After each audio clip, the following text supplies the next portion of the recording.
ये NCERT one liner का next part है। ठीक है, ये न्यूक्लियर फिजिक्स हम लोग देखेंगे इसमें। ठीक है, इसके बाद एक और चैप्टर बचा हुआ है मिसलेनियस, इसके बाद फिजिक्स पूरा का पूरा खत्म हो जाएगा। मतलब और 2 पार्ट हो सकता है मे बी, इससे ज़्यादा नहीं होगा। तो देखिए यहाँ पे सबसे पहला क्वेश्चन न्यूक्लियर फिजिक्स में, what is heavy water used in nuclear reactor. Nuclear reactor में जो हैवी वाटर यूज होता है, ठीक है, why is heavy water used in nuclear reactor. Nuclear reactor क्यों यूज होता है हैवी वाटर में? तो speed of neutron, to reduce the speed of neutron, इसलिए न्यूक्लियर रिएक्टर में हैवी वाटर हम लोग यूज कर सकते हैं। हैवी वाटर मतलब D2O। D2O को हम लोग किस में यूज करते हैं? न्यूक्लियर रिएक्टर में। ठीक है, who discovered the synthesis of transuranium element. तो जिलेनिन टी एसबर्ग। ठीक है, किसने डिस्कवर किया था synthesis of transuranium element? तो जिलेनिन टी सबर्ग को किया था। जिलेनिन टी सबर्ग ने किया था। रेडियो एक्टिव डीके क्या होता है? ठीक है, रेडियो एक्टिव जो डीके होता है ना, ये क्या होता है? तो ये होता है आपका nuclear DK of nuclear material. Nuclear DK of nuclear materials. Who discovered the positron. Who discovered the positron. Positron को किसने डिस्कवर किया था? तो CD एंडरसन ने पोजिट्रॉन का डिस्कवर किया था। ठीक है, याद रखिएगा, इंपॉर्टेंट है ये। ठीक है, हु डिस्कवर द पोजिट्रॉन? तो CD Anderson. In a fast breeder test reactor FBTR, uranium carbide and plutonium carbide are used as a mixed fuel and liquefied sodium as a coolant. ठीक है, मतलब fast breeder test reactor में uranium carbide और plutonium carbide जो है ना, ये mix fuel के रूप में यूज होता है, एंड लिक्विफाइड सोडियम है as a coolant. What causes a star to have renewal energy. ठीक है, रिन्यूएबल एनर्जी से क्या कारण हो सकता है? तो hydrogen changes to helium. Hydrogen अगर हीलियम में चेंज कर रहा है तो how causes stars to have renewable, तो हाइड्रोजन चेंज हीलियम इसके वजह से होता है। Which radioactive element, which radioactive element is in abundance in India. ठीक है, which radioactive element is in abundance, कौन सा रेडियो एक्टिव एलिमेंट जो है इंडिया में प्रचुर मात्रा में पाया जाता है? तो प्लूटोनियम इसका आंसर हो जाएगा। On what principle does a hydrogen bomb work. Hydrogen bomb जो होता है ना, किस प्रिंसिपल पे काम करता है? तो अनकंट्रोल्ड न्यूक्लियर फ्यूजन रिएक्शन पे काम करता है। अनकंट्रोल्ड न्यूक्लियर फ्यूजन रिएक्शन पे काम करता है। ठीक है, फ्यूजन जो यहाँ पे वर्ड यूज हुआ है ना, फ्यूजन, देखिए 2 तरह का वर्ड होता है, एक होता है फिजन, एक होता है फ्यूजन। अगर 2 और 2 से लाइटर एटम, मतलब 2 या फिर उससे अधिक लाइटर एटम जो है ना, अगर वो लार्ज में कन्वर्ट हो जाते हैं एक बड़ा पार्टिकल्स में, तो उसको हम फ्यूजन बोलते हैं। फ्यूजन कब बोलते हैं? जब एक जो पार्टिकल है वो स्प्लिट हो जाता है 2 या 2 से अधिक पार्टिकल्स में, तो उसको, मतलब एटम में, तब उसको हम फ्यूजन बोलते हैं। Which metal is used mainly for power generation. Power generation के लिए कौन सा मेटल यूज करते हैं? तो यूरेनियम यूज करते हैं। क्लियर है, यूरेनियम हम लोग पावर जनरेशन के लिए यूज करते हैं। Which particle emits radio active substance. कौन सा पार्टिकल जो है इमिट करता है रेडियो एक्टिव सब्सटेंस को? तो अल्फा पार्टिकल, बीटा पार्टिकल और गामा पार्टिकल इमिट करता है। The sun creates its energy through nuclear fusion. जो सूर्य है ना, अपना एनर्जी कैसे क्रिएट करते हैं? न्यूक्लियर फ्यूजन के वजह से। Use of radio active element, हम लोग रेडियो एक्टिव एलिमेंट का क्यों यूज करते हैं? तो development of high yielding seeds, उसमें यूज करते हैं। Radiation processing of food grains, उसमें यूज करते हैं। मीट प्रोडक्ट में यूज करते हैं। प्रिजर्वेशन ऑफ फ्रूट्स में यूज करते हैं। वेजिटेबल्स में यूज करते हैं। कैंसर ट्रीटमेंट में यूज करते हैं। और लीक डिटेक्शन में यूज करते हैं अंडरग्राउंड पाइप। ठीक है, मतलब जो रेडियो एक्टिव एलिमेंट है ना, ये हाई यील्डिंग सीड्स के लिए करते हैं। Radiation process of food grains, meat product, preservation of fruit vegetable, cancer treatment, और अंडरग्राउंड पाइप में अगर लीक हो जा रहा है तो उसको डिटेक्ट करने के लिए हम रेडियो एक्टिव एलिमेंट का यूज करते हैं। अब देखिए कौन सा मटेरियल है, which material is use as a dilutant in nuclear reactor. कौन सा मटेरियल जो है हम डाइल्यूटेंट के रूप में यूज करते हैं न्यूक्लियर रिएक्टर में। तो ग्रेफाइट और हैवी वाटर, ये याद रखिएगा कि ग्रेफाइट और हैवी वाटर होता है। हु डिस्कवर्ड द मेस्कोन, मेस्कोन का इसका आविष्कार किसने किया था, मतलब किसने खोजा था, तो हिडकी युकावा, हिडकी युका। पोजिट्रॉन बताना है आपको, पोजिट्रॉन अभी हम जस्ट बताए थे। CD एडेंसर, CD एडेंसर हो जाएगा। What is meant by breeder reactor, breeder reactor से आप क्या समझते हैं, तो वैसा reactor that produce more material than the amount of fission, उसको हम ब्रीडर रिएक्टर कहते हैं। A reactor that produce more material than the amount of fission. Why is cobalt 60 use in radiation therapy, cobalt 60 जो है ना, ये रेडिएशन थेरेपी में क्यों यूज होता है, तो gamma ray, due to gamma rays के वजह से। Which nuclear fuel is found most in India, कौन सा न्यूक्लियर फ्यूल जो है इंडिया में सबसे अधिक पाया जाता है, तो थोरियम पाया जाता है। ठीक है, ये आप याद रखिएगा, थोरियम होता है। Who developed the atomic bomb in India, doctor Raja Ramanna जो है ये डेवलप किए थे एटॉमिक बम इंडिया में। Who where is the nuclear reactor used, तो मोलेकुलर फर्नेस पर, ठीक है, फ्रांस में यूज होता है न्यूक्लियर रिएक्टर। ठीक है, इसके बाद विच molecule is called accelerated cyclotron, तो प्रोटॉन जो है ना ये एक्सेलरेटेड साइक्लोट्रॉन में यूज होता है। Which uranium isotope are used in nuclear power plant for power generation, तो uranium 235। Where is India first nuclear plant situated, तो तारापुर महाराष्ट्र में जो है ना India first nuclear plant situated है। The atomic bomb is based on the principle of nuclear fission in a context, then the hydrogen bomb is based on the principle of nuclear fusion। जो atomic bomb होता है ना, ये atomic bomb जो है ना, ये प्रिंसिपल, किस प्रिंसिपल पे काम करता है, न्यूक्लियर फिजन। न्यूक्लियर फिजन में क्या होता है, एक जो आपका लार्जर एटम जो है वो स्प्लिट होता है दो या दो से अधिक एटम्स में, और फ्यूजन क्या होता है, दो या दो से जो अधिक एटम होते हैं वो एक बड़ा पार्टिकल्स में होते हैं, कन्वर्ट होते हैं, तो उसको हम फ्यूजन बोलते हैं। ठीक है, तो ये आप याद रखिएगा।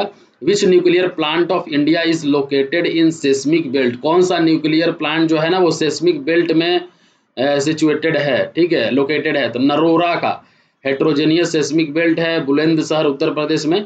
इलेक्ट्रॉन किसके द्वारा डिस्कवर होता है, J Thomson. Who discover the nuclear fusion in the 1938, 1938 में न्यूक्लियर फ्यूजन किसने डिस्कवर किया था, ऑटो हन और फ्रिट्ज स्ट्रासमैन द्वारा हुआ था। लेजर को का फुल फॉर्म क्या होता है, तो लेजर का फुल फॉर्म होता है light amplification bye stimulated emission of radiation, ये होता है लेजर का फुल फॉर्म। मेजर का क्या होता है, microwave amplification for simulated emission of radiation, ये होता है मेजर का। What is the best light source for optical fibre communication, तो सेमीकंडक्टर लेजर होता है best light source for optical fibre communication का। Specific charge was determined by, तो specific charge किसके द्वारा डिटरमाइन हुआ था, तो जे थॉमसन के द्वारा। ठीक है, अब देखिए major nuclear power centre establish in India, Tarapur Maharashtra. Tarapur जो है महाराष्ट्र में लोकेटेड है, रावत भट्टा राजस्थान में, कलपक्कम तमिलनाडु, नरोरा उत्तर प्रदेश, करपर गुजरात और कैगा कर्नाटक, कुंडनकुलम तो तमिलनाडु। अब तारापुर का जो कैपेसिटी है 1400 मेगावाट है, रावत भट्ट का है 1100 मेगावाट, कलपक्कम का 440, नरोरा का 440, पर का 1140, कैगा का 880 और कुंडनकुलम का 2000। ठीक है, तो ये आप याद रखिएगा। आते हैं नेक्स्ट देखिए, गोल्डस्टीन है ना, Goldstein which cathode to obtain canal rays, तो परफोरेटेड कैथोड, गोल्डस्टीन जो हम लोग यूज करते हैं इसमें कौन सा कैथोड ऑब्टेन करते हैं कैनाल रेस के लिए, तो perforated cathode. The mass of each positive ion in the discharge tube is equal to the mass of atom, ये भी आप याद रखिएगा। रेडियो एक्टिव कार्बन 14 जो है ना, ये यूज किया जाता है मेजर करने के लिए age of fossils and plant, carbon dating में हम लोग रेडियो एक्टिव यूज करते हैं। The terminal velocity of the oil drop in Millikan's experiment is found using which instrument, तो माइक्रोस्कोप हो जाएगा। ठीक है, which canal rays pass through the gas, what happens to the gas, तो ionise हो जाता है, ये आप याद रखिएगा। Which canal rays pass through the gas, what happens to the gas, तो आयनाइज हो जाएगा। ठीक है, what are the cathode ray, cathode ray क्या होता है, cathode ray stream of electron होता है। कैथोड रे जो होता है ना, ये स्ट्रीम ऑफ इलेक्ट्रॉन्स होता है। The chromium ions doped in the rabi road absorb which light, तो ग्रीन लाइट हो जाएगा। ठीक है, क्या हो जाएगा, ग्रीन लाइट हो जाएगा। द क्रोमियम आयन जो होता है ना, अगर हम उसको रबी रड में ड्रॉप करते हैं तो एब्जॉर्ब कर लेता है विच लाइट, तो ग्रीन लाइट को एब्जॉर्ब कर लेता है। ठीक है, ये याद रखिएगा। At the atmospheric pressure which is the poor conductor of electricity, poor conductor of electricity तो एयर एंड अदर गैसेस हो जाएगा। Cathode ray travel in which path, तो स्ट्रेट लाइन में कैथोड रे ट्रेवल करता है। कैनाल रे किसके द्वारा डिस्कवर किया गया था, ई गोल्डस्टीन के द्वारा। The particle discovered from greenish glow in a discharge tube, तो इलेक्ट्रॉन हो जाएगा। What is defined as the number of waves per unit length, number of waves per unit length क्या डिफाइंड होता है, तो वेव नंबर होता है। The cathode of the Coolidge tube is made up of which material, तो tungsten का बना होता है। ये आप याद रखिए, जब कोलिज ट्यूब होता है ना, आप लैब में एक्सपेरिमेंट में देखिएगा, कोलिज ट्यूब आपको दिखेगा। ठीक है, बीच में आपका गोल टाइप का रहता है, ऐसे इसका आकार रहता है।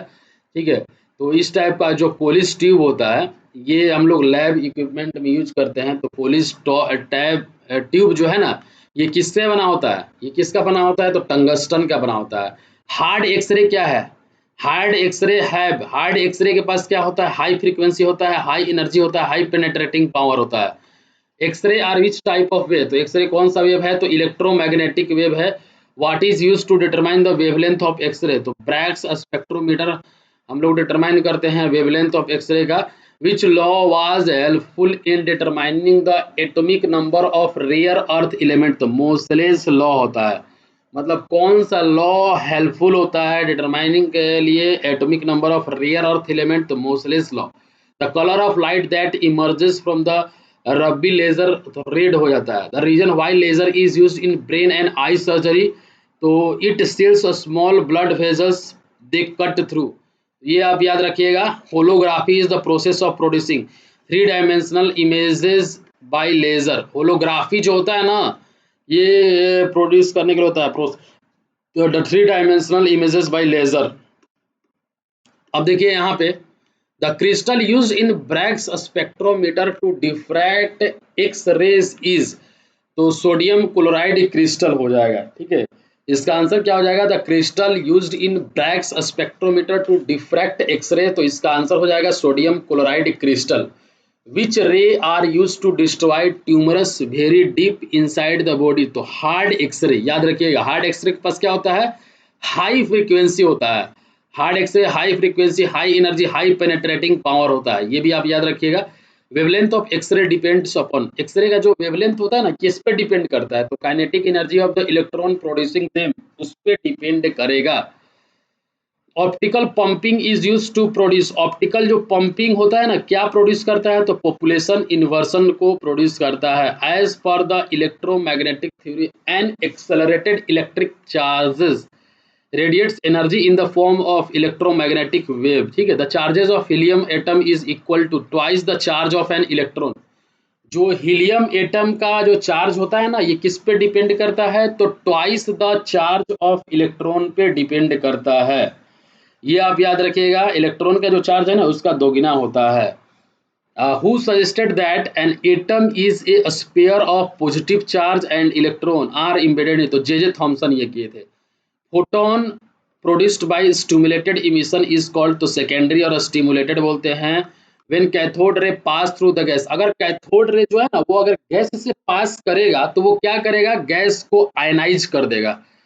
दे ionise the gas according to Rutherford atom model, spectral lines emitted by an atom is continuous spectrum. What is the energy released in nuclear reaction called, तो क्यू वैल्यू होता है। Why is a fusion reaction difficult to perform? Repulsion between the nuclei होता है, repulsion between the nuclei होता है। Radio active जो है ना, ये डिटेक्ट किया जाता है जीएम काउंटर के द्वारा। Radio activity was discovered by, radio activity किसके द्वारा डिस्कवर्ड हुआ था, तो हेनरी ब्रैकरेल के द्वारा, मैडम क्यूरी के द्वारा एंड पीरी क्यूरी के द्वारा, for which they jointly won Nobel prize. Who when two or more nuclei combine together to form a heavier nucleus is called, तो न्यूक्लियर फ्यूजन, फ्यूजन होता है, fusion दो या फिर दो से अधिक जो न्यूक्लिय होता है, ये कंबाइंड करके एक हैवी न्यूक्लियस बनाता है, तो उसको न्यूक्लियर फ्यूजन बोलते हैं, fusion. First nuclear reactor was created by, पहला न्यूक्लियर रिएक्टर जो है ना, ये किसके द्वारा क्रिएट किया गया था, तो Chicago university under the supervision of professor Enrico Fermi, इनके द्वारा क्रिएट किया गया था। Heavy water graphite and beryllium oxides are used to slow down the last moving neutrons, they are called, तो उसको हम मॉडरेटर या फिर मॉडरेट या फिर मॉडरेटर बोलते हैं। ठीक है, याद रखिएगा कि हैवी वाटर जो है ना, ये ग्रेफाइट है, बेरिलियम ऑक्साइड्स है, ये यूज किया जाता है slow down the fast moving neutron को, उसको हम क्या बोलते हैं, मॉडरेट बोलते हैं और मॉडरेटर बोलते हैं। Control rods of cadmium and boron are used to absorb excess neutron produced in fusion of uranium nucleus. Excess neutron produced in the fusion of uranium nucleus, उसमें हम लोग करते हैं कंट्रोल रड्स का कैडमियम और boron में use करते हैं ऑब्जर्व करने के लिए। अब देखिए यहाँ पे हाइड्रोजन बम जो होता है ना, ये अमेरिकन साइंटिस्ट के द्वारा बना है 1952 में, और ये 1000 गुना ज़्यादा पावरफुल होता है एटम बम से। अब देखिए यहाँ पे हाइड्रोजन बम अमेरिकन साइंटिस्ट के द्वारा बनाया गया था 1952 में, ठीक है, और ये 1000 गुना ज़्यादा पावरफुल होता है एटम बम से, तो ये भी आप याद रख लीजिएगा। ठीक है, अब देखिए नेक्स्ट जो पार्ट है ये मिसलेनियस है, मिसलेनियस हम पढ़ेंगे, ये आपका लास्ट पार्ट है। ठीक है, तो इस वीडियो को हम यहीं पर आने देते हैं, ये आपका लास्ट पार्ट में मिसलेनियस बता देंगे। ठीक है, इस वीडियो को यहीं पे समाप्त करते हैं।